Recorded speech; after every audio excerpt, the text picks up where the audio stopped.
What's up? This is your girl T. As a black woman in her 30s, I'm constantly trying to figure out life.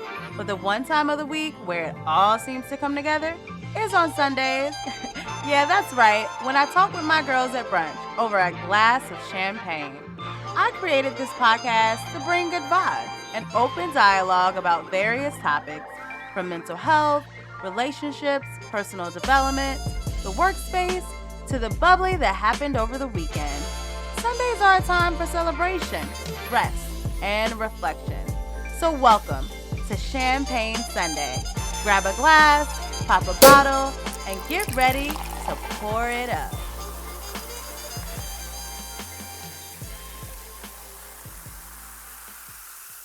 Champagne Sunday is pleased to provide you with social media content for your personal education and informational purposes. Reliance on any information provided by Champagne Sunday or by any person or professional appearing on this podcast is solely at your own risk. Hey, welcome to Champagne Sunday with your girl T.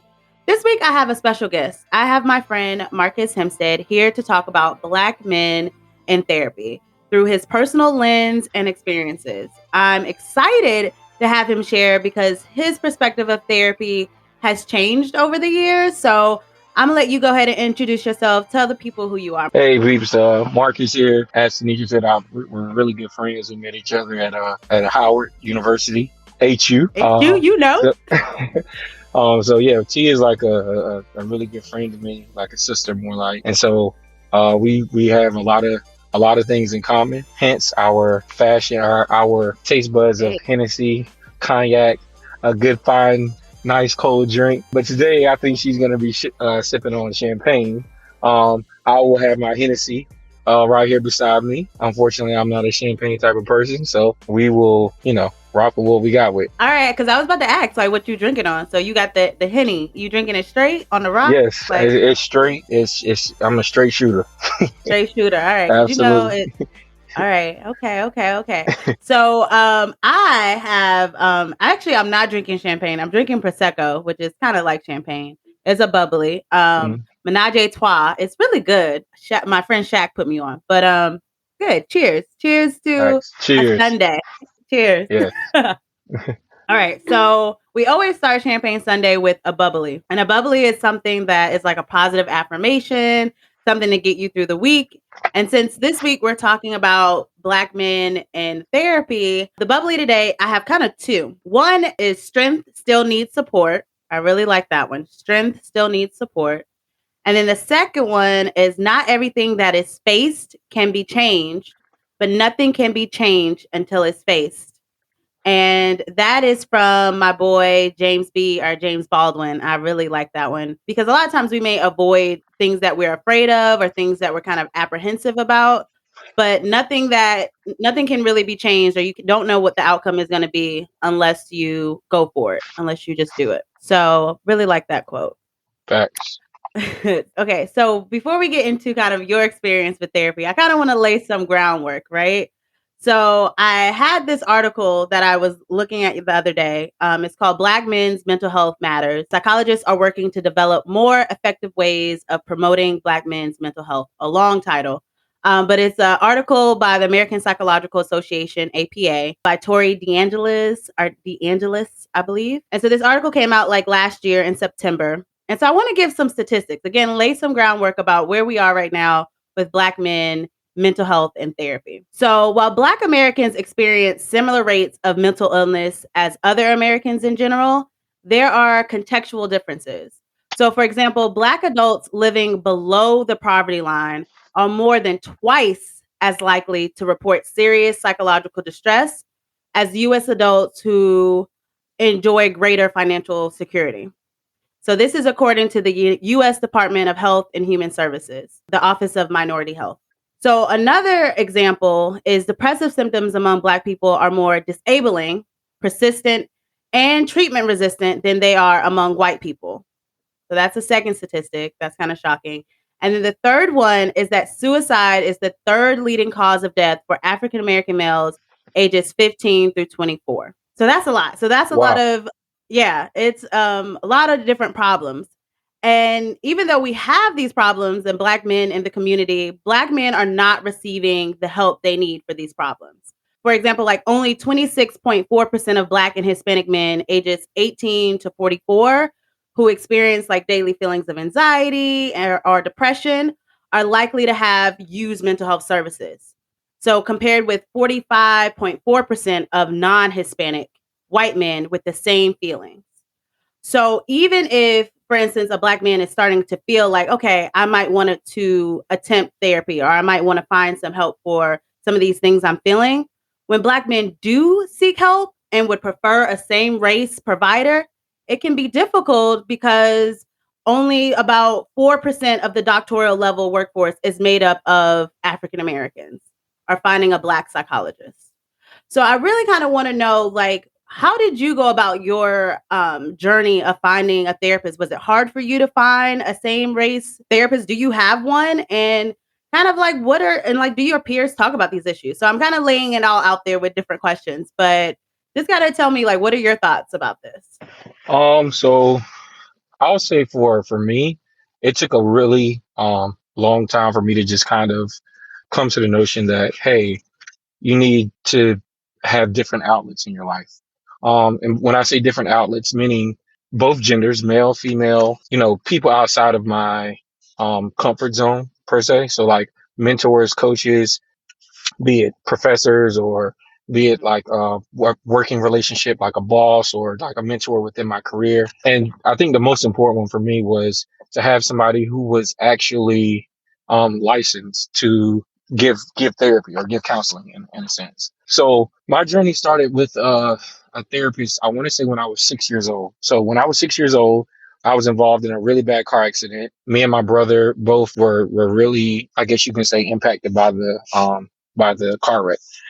So with that, I was in homeschool for like 1 year, just trying to get myself back up to speed. And through that, the doctors were recommending to my parents that, me and my brother should definitely seek counseling because after, traumatic experiences like that at a young age, they Hmm. recommend for, people or youth to just seek out counseling to make sure that everything's okay. So that was my first counseling session was when I was 6 years old.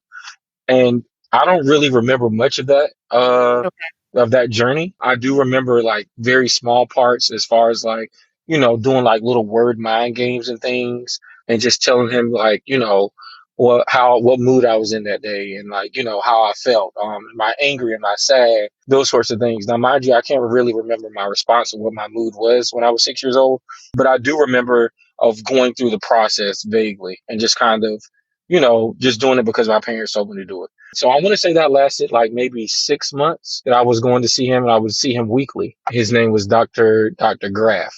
Oh, so you So still remember his I still name? remember his name. I still remember his name. And I remember Okay. his name, I think, because my parents constantly reminded us, like, even as we were growing up, like, hey, Dr. Graff, like, he's still available. You're a young teen now. Like, you may still want to go, check him out. And I'm just like, nah. Ah. So I was when I got older, I started to more likely, I guess, fall victim to, I got it. I can work it out myself. When you're Hmm. a teenager, 15, 16, you kind of feel like you can kind of, navigate through life on your own. You don't need Right. anybody, including your parents, that sort of thing. So that's kind of I was a typical, kid that was, really rebellious and kind of just sought out my own way with a lot of things. So I would say for that, it just kind of just fell under the rug essentially. Yeah. So when I started getting older, I want to say maybe this was definitely at the grad school. So after I graduated grad school and I started becoming, I guess you can say more serious in my relationship with my current wife now. Hmm. Um, I Hmm. was starting to think like, wow, like there are a lot of things that, I would like to share, but either one, our friends are mutual, or two, there's a biased Hmm. opinion because they're my friends and they're not really her friends and they don't really know much about her. And three, it was like me just coming out, talking to her and telling her my real, true, raw feelings could sometimes lead to an Hmm. argument because she's not licensed for, you know, therapy, or she isn't. I'm not going to necessarily say she's a bad communicator, but the way our communication styles just Right. weren't matching there. So I want to say, like, after, like, maybe I was probably 27 at the time when I started really thinking about seeking somebody out. So from Okay. 27. Okay, I go wanna kinda pause right a little bit because I think you said a lot of great things. So, ahead. Okay. one thinking about when you were younger, and you were saying your parents kept saying, like, "Dr. Graff is always there for you." And I think that's really important, I think, for a kid like we talking about black men in therapy, just Hmm. growing up and just having your parents being saying, like, "You have this space to talk Hmm. about your feelings. Like, it's okay if you want to go to someone and talk about your feelings." Because like you said, a lot of times people, and it seems like you were there, where you were just kind of like, I got it. I can do this on my own. Like, I don't need anyone to talk to. Like, I got this. Like, I'm good. Right. Yeah. I just that was for me. It was kind of like at that point, I want to say, when in my I would say in my early teens at 15, 16 years old, I think we kind of all got the notion of therapy as, Hmm. oh, that guy's crazy, or oh, Yeah. something's wrong with him, or It's a oh, stigma. Yeah. yeah, yeah, yeah. So at 15, Hmm. 16, you don't even want to, I guess, put yourself in that situation where you're even talking about going to see a counselor or anything like that. Yeah. Um, So I kinda wanna know, like, so the article kind of talked about, like, again, like, black men are even more likely kind of than their white counterparts to endorse this aspect of traditional masculine ideology. And I think nowadays we hear it's like toxic masculinity, right? mhm. But from what I'm hearing, it seems like it's double for you. Like, it was, I don't know, there may have been, I don't know, you can let me know, if was there this idea of, like, men don't seek therapy, or is like a weak concept, but it also seemed like it was something with intersectionality with race as well. Like, that's just not what you do. Like, black people don't go see therapists. You're crazy if you do. Was it kind of both playing Um, at play? it didn't become about race until I was older. I Mm, didn't really conceptualize, or like kind of put race into my category really when I was a younger kid, only because where I grew up, I don't really remember experiencing racism, as a mhm, kid, or even as a teen or anything like that.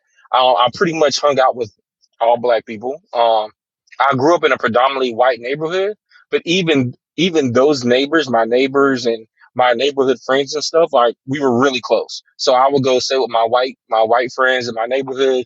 Never felt out of place, never felt like, mhm, oh, I'm not good enough or anything like that. So I'll say that race wasn't, for me, it wasn't a part. It wasn't the fact that I was a black man and I was seeking, and I didn't want to put out that I'm seeking counseling. For me, it was mostly just the conception of, oh, you want to go see therapists? You're probably crazy. Something's wrong with you. You got okay. problems. Yeah. Okay.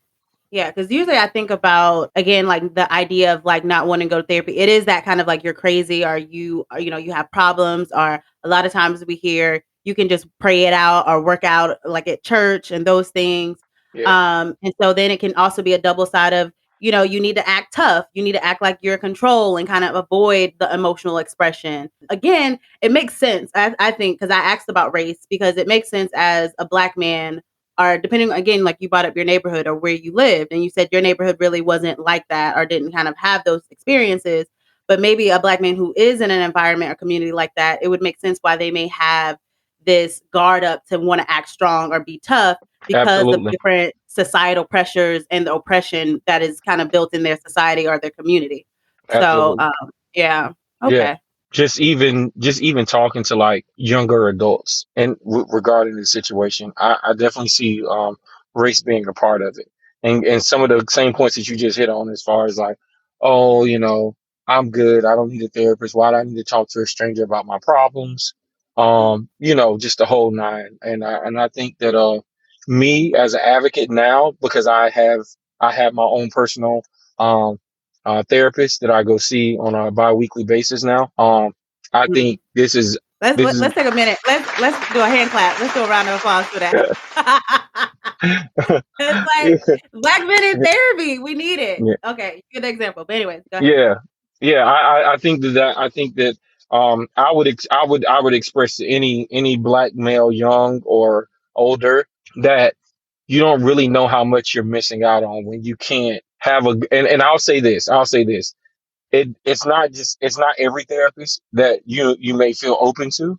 So the Mhm. key to that is finding a therapist that you, one, go in with the open mind. That's the Mhm. biggest thing, is working on you and making sure that you're going to be open and that you're going to be forthcoming, because if you're not, then it's almost like a waste of time for yourself and for the therapist. But the second part of that is making sure that you have a therapist that is, I'll say, a big part for me with my therapist was that he was going to listen. He's not going to necessarily Mhm. tell me what to do, but he can always suggest, or throw out different ideas or theories or whatnot like that. And also somebody who, Yeah. he doesn't, well, it shouldn't feel judgmental. It shouldn't feel like you're being judged by your therapist, or anything that you tell Exactly. them is Mhm. confidential. Except for, a few things, like if you're talking about suicide or, harming yourself or others, of course they have to disclose that kind of information to the proper people, but just not, for the most part, most of your information is confidential, and you need to feel that. That's real. Because for me, it took me like Yeah. maybe, I want to say, 3 or 4 sessions in. And therapy isn't necessarily Mhm. always cheap. So 3 or 4 sessions in, like, Yeah. you need to kind of, Mhm. either one, break your walls down, or two, like, find somebody else that maybe you feel comfortable with. So yeah, that was a big thing for me. Yeah. I like that. I feel like you're the main thing I heard from you is saying like being comfortable or kind of making sure that you're open or being open-minded and thinking about again kind of the internalized views of masculinity. And I think you mentioned this earlier too about that in the beginning you kind of sought out alternative ways of kind of talking about your feelings. So usually things like barbershops or going to your church or your religion or talking to family members, but you said when you started to have some issues with being biased or taking sides, you realized you might need an external person or more licensed or professional person to kind of help with some of the issues or things that you wanted to talk about. I think the key may be meeting people where they are and like they're comfortable where their level of comfort and kind of emphasizing instead of kind of thinking about being resistant to therapy, more so about how we can understand or meet people where they are. So having a therapist, like you said, who is non-judgmental, who can be like maybe culturally responsive to your traumas as a black man or the things that you go through. So, and it seems like you said it took you around 3 sessions to kind of start to feel comfortable enough to kind of disclose or kind of vibe with your therapist. Yeah, yeah, for sure. In fact, on like my first 2 sessions, I was lit when I went to You go meet with you my know therapist. you know what is funny? Because I remember we was in the car and we were talking about therapy, and you was like, "I don't think I'm gonna have to take some shots," and I was like, "Marcus, I don't think that's a good idea to go to therapy." So tell me what happened with that? Like, so you went drunk anyways? You went a So I little went, late? I went nice. I was good and tipsy. Ah, For me, that's like one of my outlets, honestly. mm, It's an outlet for me, not to like necessarily cope with stress or anything, but more so okay. to just be myself. If I Mm, want to be myself, if I want to just kind of like go in and just own the room and not give a care, not, don't care about what anybody thinks or what anybody says, get me yeah. drunk. Yeah, because you're gonna get Okay. the real raw markets. So for me, it was those first 2 sessions. I was so caught up on being myself and being open that I, was like, okay, what is something that I can do? So obviously you have your breathing exercises, you have, different exercises that you can do to kind of like bring down your anxiety. But really the drink is it's the drink for me. So yeah, I did that. And I'll say that it didn't go as I had expected. Meaning that I wasn't as open as I thought I was gonna be.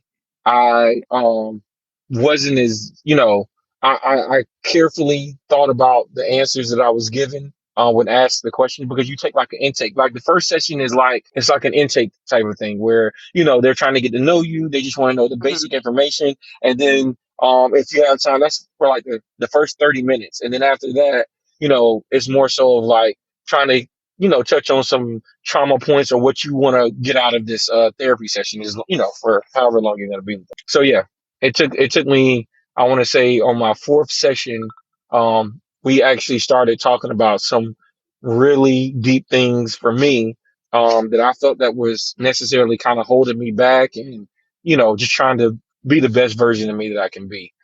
So Mhm. once I started like just throwing it all on the table, it was just like, man, like what a release. Like it just, Oh, wow.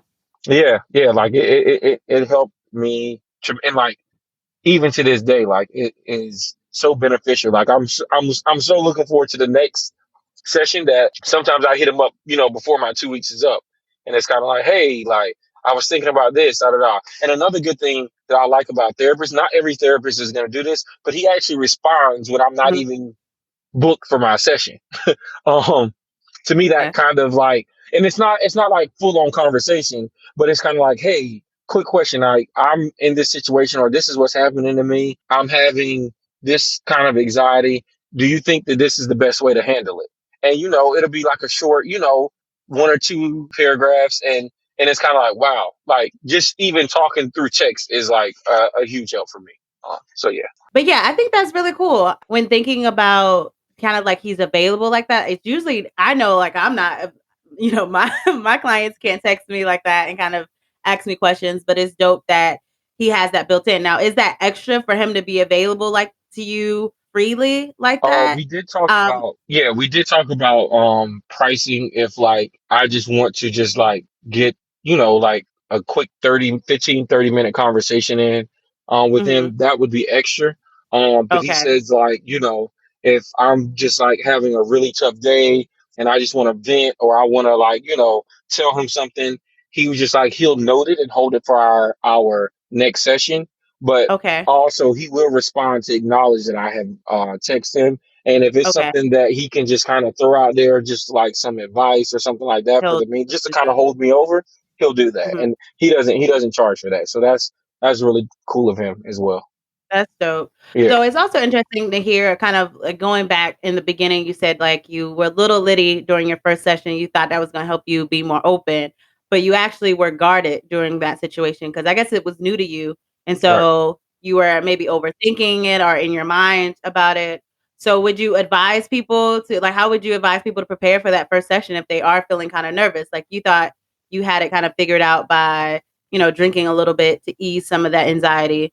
But would you what kind of advice would I you wouldn't. recommend I for wouldn't. somebody who might I be a wouldn't little recommend. I wouldn't recommend going going to drink doing or what you getting did? litty or tipsy or anything like that before you go to your first session. Uh-huh. Only because one, that can actually be rooted or that could actually be seen as like, oh, we have another issue that we should work on as well. Especially if that's not Exactly. like a especially if that's not like I guess you can call it what is the word, a weakness or a vulnerability for you or anything like that. If you're just drinking just Mhm. to kind of see how I would recommend not to do it.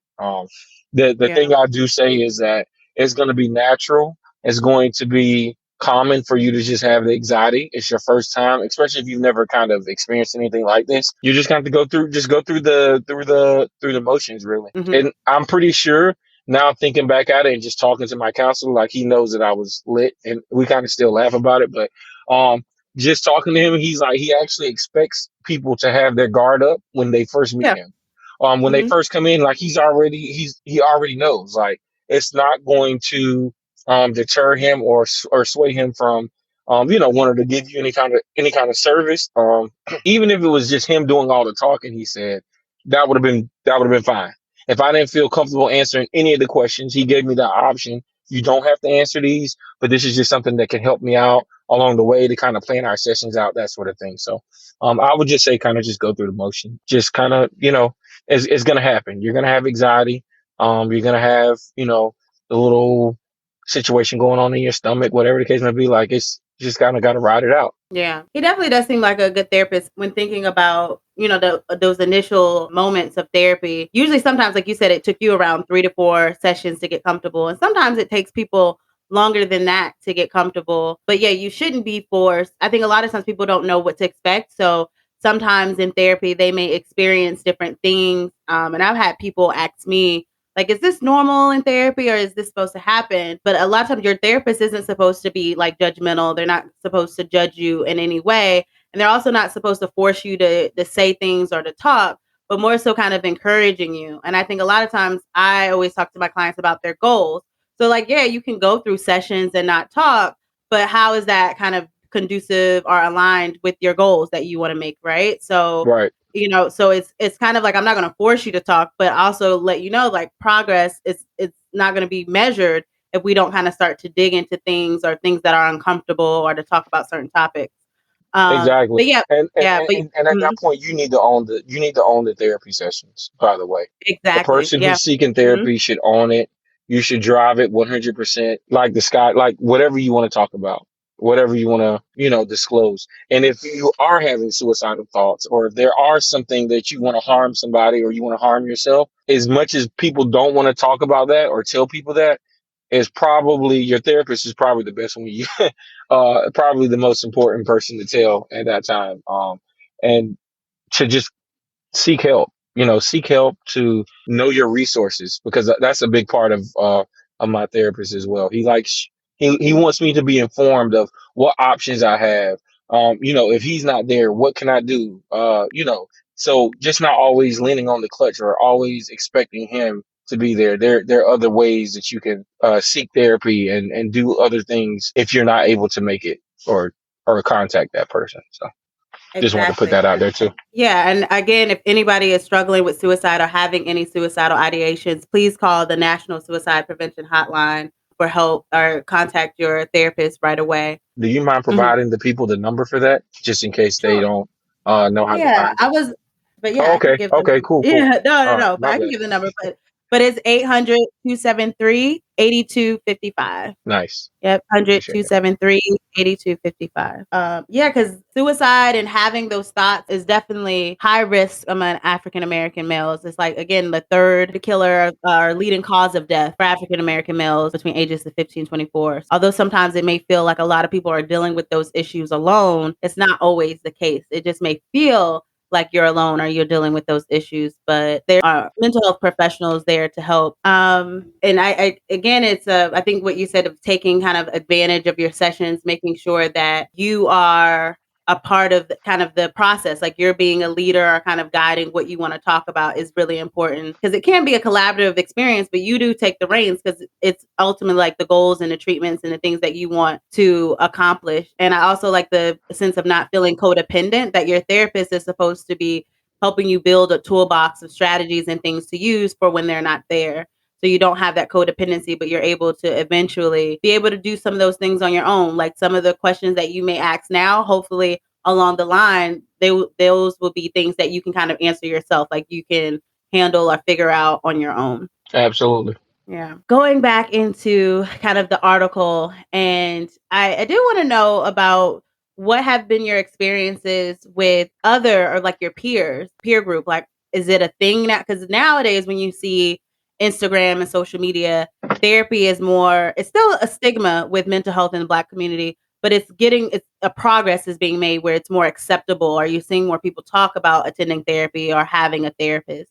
So wanting to know, do you see that commonality among your peers, especially around your male peers? Do you see people are going to therapy now? They're talking about it. How is that? Do you see any changes? I'll say that in my circle, my group of friends, and just people that I know in general, when I tell them I'm seeking that I have a therapist, they're like, "Really?" Now, one thing that they're very inquisitive. They'll ask a lot of questions about it, Mhm. but none of them are Okay. currently seeking or currently even have a therapist. And to me, I think it is almost like a disservice, just based on my experience. And I try to just be as upfront and real with them as possible. Like, meaning like Mhm. there's nothing I'm gonna hide from them, or if I feel that, I can share one of my examples or one of my stories with them and just to, help them with whatever they're going through, I will. But at the end of the day, like I tell them all the time, like if they do something crazy or they're saying something that I just feel like is off, I'll be like, hey man, you need to go seek some help. And I Yeah. may be laughing when I say it, but I'm actually dead serious. Like, and to be honest, one of the main topics of conversation that people always seem to have an issue with, or just that need help in, is relationships. Mhm. Relationships are one of the. I mean, just from I can only speak about the people who I come in contact with. a lot of people have issues with relationships, be it friendships, be it intimate relationships, be it family members, parents. A lot of people go through a lot with these things, and they don't really know how to cope, or they don't really know what to do, and a lot of people just shut down. I know people that have not talking to that have not spoken to their mother or their father in years. For me, that's I can't go, I can't go 2 days without talking to my parents. Hmm. So it just kind of, I can be very judgmental. So for me, when I hear that, I'm like, wait, what do you mean you ain't talking to your parents? Like, what? You only get one mom, you only get one dad. So it can kind of seem as like I'm coming off a little hard or a little heavy. But at the end of the day, they need to seek help. Like, to me, that's something, that's an issue. That is a problem. If you're not, if you're cutting your parents off, whatever the case may be, if you're going through something with a relationship, communication, whatever it is, Hmm. I just think that should be one of your top priorities in life. Well, let's talk a little bit more about that because it's interesting now, and I think about Insecure. We're talking about some that's growth, like growth. Like, I don't know if you watch Insecure. You watch I Insecure? Yeah, I've seen it. Okay, Kelly. She's like, oh, that's growth. Right. Yeah. But hearing you talk, I'm thinking like that's growth because you're telling now you're in the position where you're telling your peers like, oh, you should seek therapy.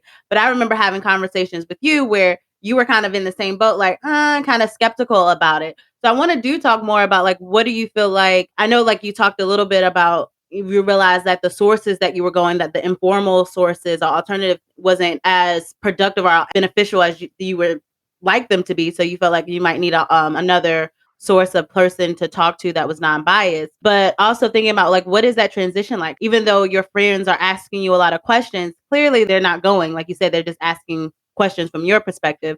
So what do you think helped you with that shift to be like, okay, maybe I really do need to go? I want to say, to be honest, I want to say my wife.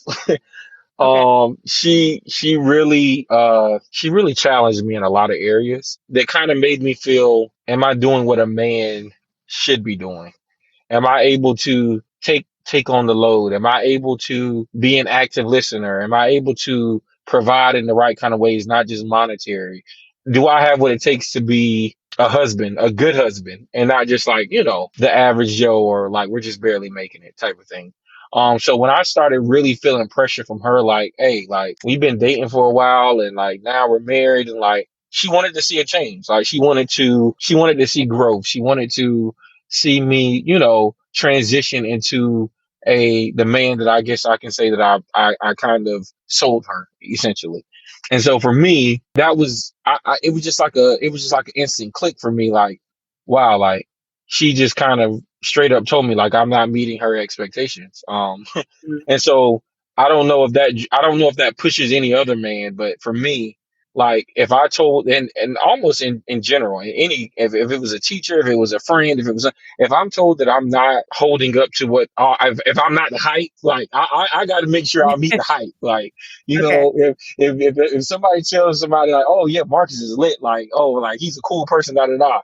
If I fail that expectation, I'm going to try everything in my will to, kind of give it a redo, essentially. Hmm. So I want to say that was one of my biggest motivators of going, and as well as myself, just wanting to kind of have somebody. I think I explained this to you before. Like I wanted like the therapist to be like a bro, essentially. Like I I was remember looking that. for that Hmm. brotherhood. I was looking for that unbiased, very intellectual and licensed person, kind of like all in one, essentially. And Hmm. I got most of that except for the bro. When I told him that, I was looking for brother here, he was like, nah, man. He's like, that's actually one thing I have to say no to you about. He's like, because it's a fine line between being my therapist and being my bro. But essentially, I still treat him like a bro. Whether he told me no or not, I call him bro. I call him like, or I'll just say something randomly that I was thinking, and it's most of the time I wouldn't just do that to just any person. So I Hmm. kind of treat him like a bro, but he's already kind of made that line like, no, I'm not your bro. I'm your therapist.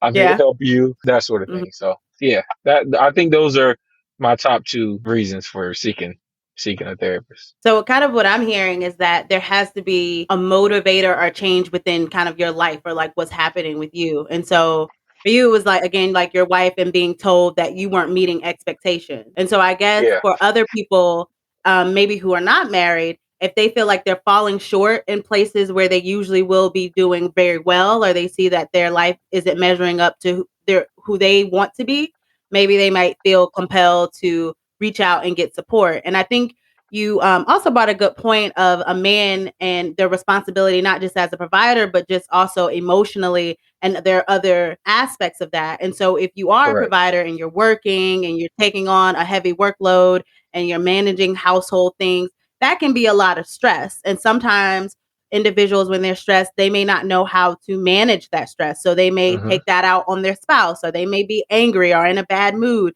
And you're not able to kind of rekindle things and have like fun with each other. And so it can kind of impact the relationship sometimes. So being, I guess, in a sense of where you're realizing like I need to be a better me, or Hmm. how can I be a better me in any way, whether that's a better brother, a better sister, a brother daughter, a better son, a better husband, a better wife, a better girlfriend, a boyfriend, whatever that means to you, may be a motivator to seek that support and to go out and receive therapy. And also knowing that when you do receive therapy, there'll be boundaries, right? So you can't, it's not your best friend, it's not your Absolutely. bro, even though they are there in a non-judgmental way. There are ethical guidelines that your therapist, your licensed mental health professional have to abide by. Although it may feel very personable, and it's supposed to, that there's things like you can't go to happy hour with with your Right, therapist. right. But yeah, but that's, I think that's really important for people to know. So maybe again, helping people find that within themselves, that change may help them overcome that barrier or that stigma to mental health. Absolutely, absolutely. Yeah. And I did want to get more into kind of your process of how you found your mental health professional, because I have a friend who's looking for a therapist right now, and she's having a hard time finding someone that she thinks she'll connect with. And again, that number, like 4% at the doctoral level are Black, are, are African American. So it can make it very difficult. And I think we live again in the DMV, so it might be a little more easier to find some of those Black Mm. professionals. I mean, I'm not saying it's going to be easy, a little Right, more easy, because think about if you were in a rural area somewhere right, right. that is probably slim to none. So, Exactly. and then also thinking about credentials. So there's different way you could be a licensed psychologist, but maybe you might find a licensed social worker or somebody who's not a psychologist but a therapist. So I think also maybe broadening kind of your scope of who you want to be your provider. But I would like to hear more information about how you found your therapist and that process for you. So I'll say the process first kind of started off with like just a regular Google search.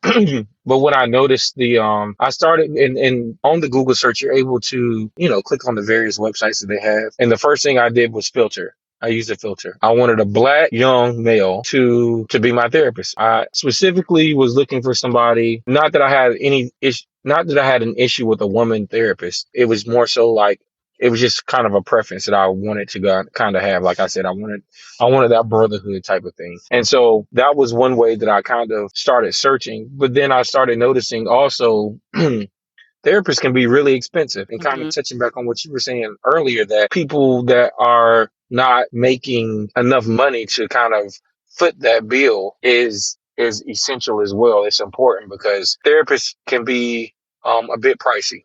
So Yeah. when I started looking at the prices, I was like, wow, that's gonna be like a whole new bill for me on a monthly basis.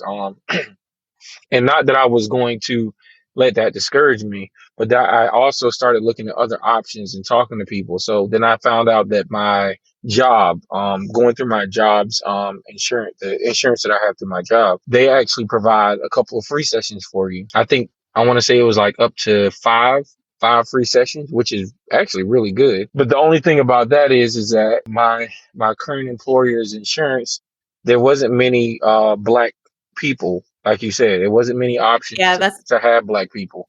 So that's what my yeah, friend is it going through. right, exactly. Like it, Mhm. it may be it Mhm. may be a lot cheaper to go through your Mhm. insurance, but the options aren't really, they're not really Mhm. there. And so the Right. funny thing about it, this therapist that I have now, Derek, um, he actually was on my company's insurance plan. Mm. However, he actually moved up to his own private practice. So they had his old position posted up there when he was actually working with a firm or a practice prior to him having his own practice. When I submitted the bill to the insurance company, they're just like, "Oh, this therapist actually is no longer under Mm. our care plan. You know, we can't cover the bill, even though they had him listed on there." So that's Yeah. another thing. Like they They don't don't update the update their sites. they Yeah, don't. Yeah. and so that Mhm. makes it that makes it just that much harder to kind of find somebody that you're looking for. So I didn't let that discourage me either. I was already kind of like already sold on him. I think I ran it through a couple of my close friends. Had them look Yeah. at his profile. I called him before I even started my sessions and kind of just like, hey, like, what all do you touch on? Kind of like a phone screen essentially. Mhm. I did that, and I felt comfortable, like I was kind of getting all the checks on my wanted list essentially. That's kind of how I came about this therapist that I have now.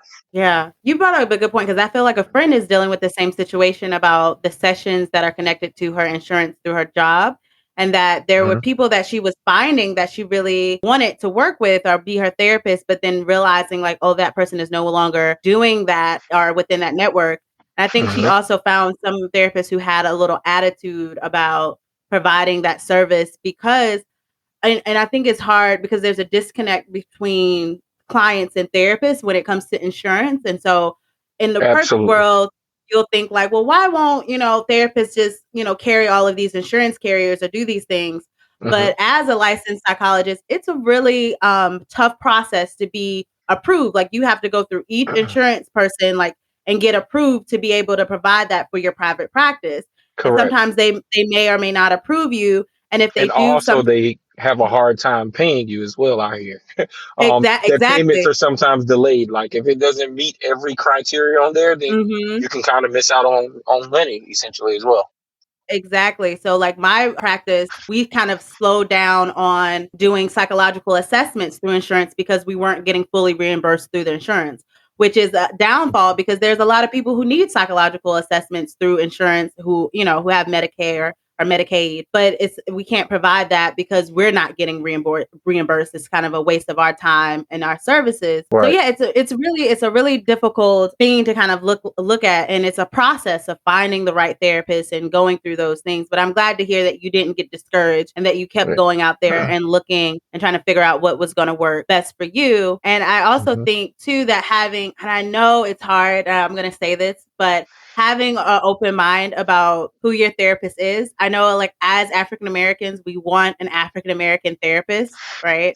But also being a little open minded to having people of different ethnicities or races. So, or maybe even just a person of color, because research has shown that effective therapy isn't necessarily based off of race. So, are having the same race or same gendered therapist, but it's mostly based off of the client worldview.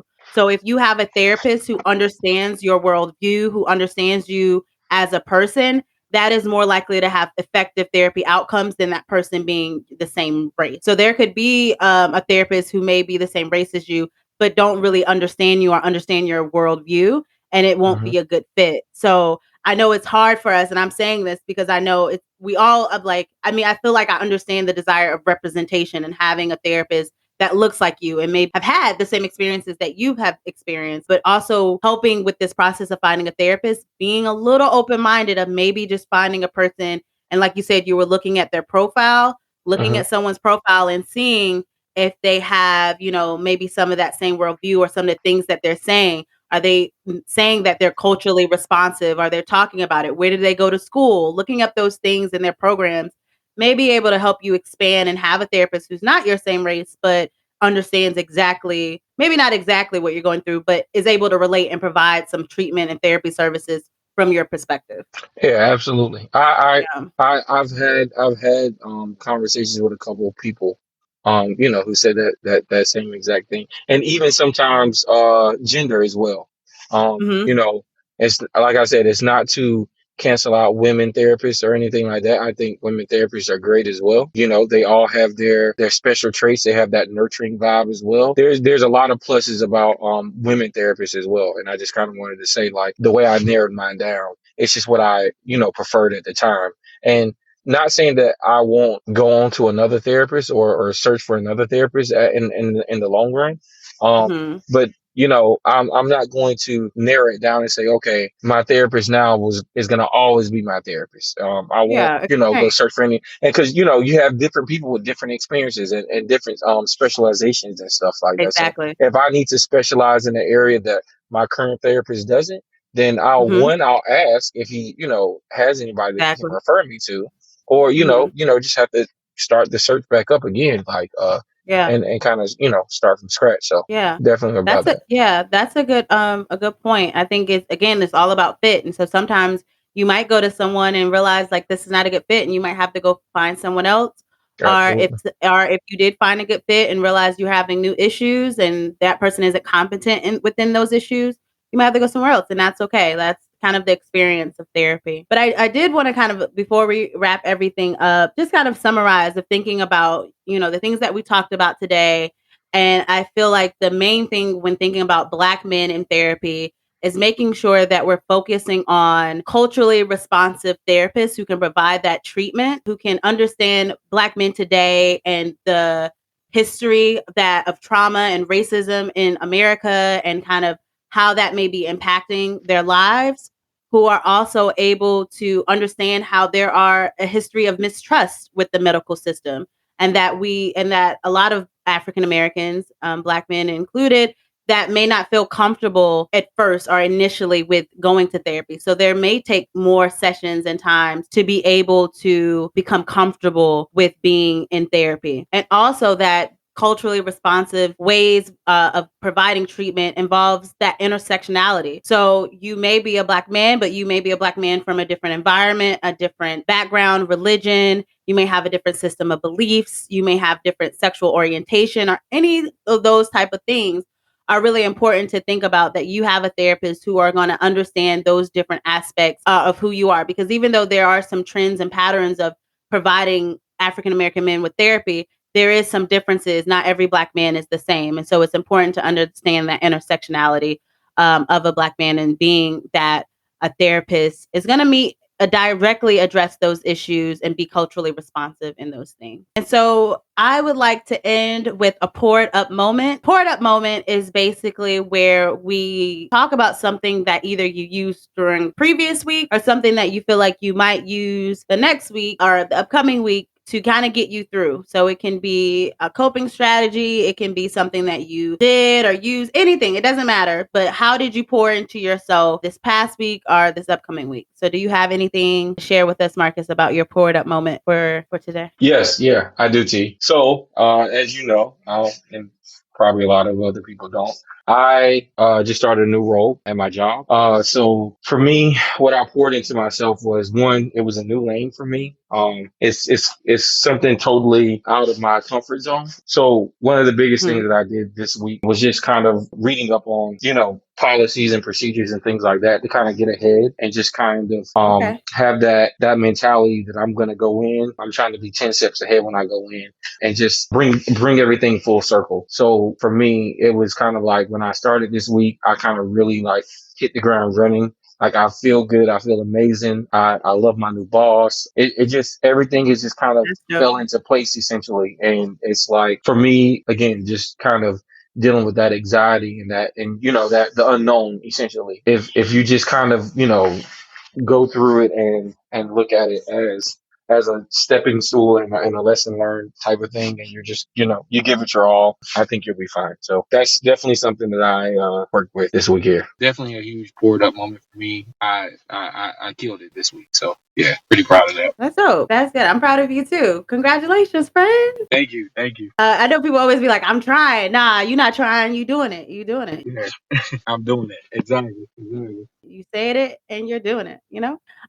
So, thanks so much, Marcus, for coming on today and talking about Black men in therapy. I really value your perspective. And I think your perspective is probably going to be valued by people and the listeners out there today who may also be struggling with that stigma with mental health, and that it is not necessarily likely that Black people attend therapy or that they feel like they are weak if they do so. And I think sharing your experience, how you went about therapy, your experiences, and just all around what you can gain from this experience, I think will be helpful to those listening. Even if that is not something that someone can pour into themselves, maybe it could be something that they can help pour into someone else about the importance of therapy, especially within the Black community. So, I also want to add before we leave today, because we talked about the burden, the financial burden of attending therapy and how it can be difficult to find a provider that you like or match with who is within your network, especially if you're using it as a first time trial, just to kind of using some of those free sessions. And so I want to encourage you all to look at alternative ways to therapy. They have a lot of programs now that are online, like BetterHelp and Talkspace, that can provide you a way to match with a provider that is not as expensive as if you were using your insurance or going through private pay, or if you were paying out of pocket. Some of these online counseling services give you the opportunity to do some of the things that Marcus spoke about, with like texting your provider, video chatting. It's definitely virtual, but I think it's a good segue into starting therapy. It's something that you want to explore, but you're not fully sure that is something for you. I highly recommend it. I've done it myself, and fully enjoyed the experience talking with a therapist online who was readily available whenever I had things to say. And she checked back in with me. So, and it was the same way was able to go through a listserv of providers who I felt could be a great match for me. And I was able to look at their credentials and all of those things. So, again, looking at something, an alternative online counseling source like BetterHelp or Talkspace, that is a counseling app, could be a great source for those who do not have all of the financial resources to start therapy the traditional way. And so I want to end this session with a quote that was featured in the APA article that I mentioned earlier. And this quote is from Wisdom Powell, who is an associate professor of psychiatry at the University of Connecticut. And she goes on to say, intervention shouldn't be just about healing and restoring Black men, though that would be enough. We also need to think about how much talent we're hemorrhaging by not providing Black men with the proper support. Think of all the innovators, entrepreneurs, scientists, and physicians there would be if Black men weren't being killed with impunity by police officers. And if we're creating spaces for them to heal, grow, and thrive. To heal, grow, and thrive. Those are three great keywords to end on as we think about how we can go into the next week and heal, grow, and thrive. With that being said, this is the end of our episode of Champagne Sunday. I really appreciate all of you tuning in and listening again. Please check out our Instagram page if you want more information at Champagne Sunday Podcast. And again, thank you so much, Marcus, for coming in and sharing your experiences. I hope to all see you next Sunday. Peace.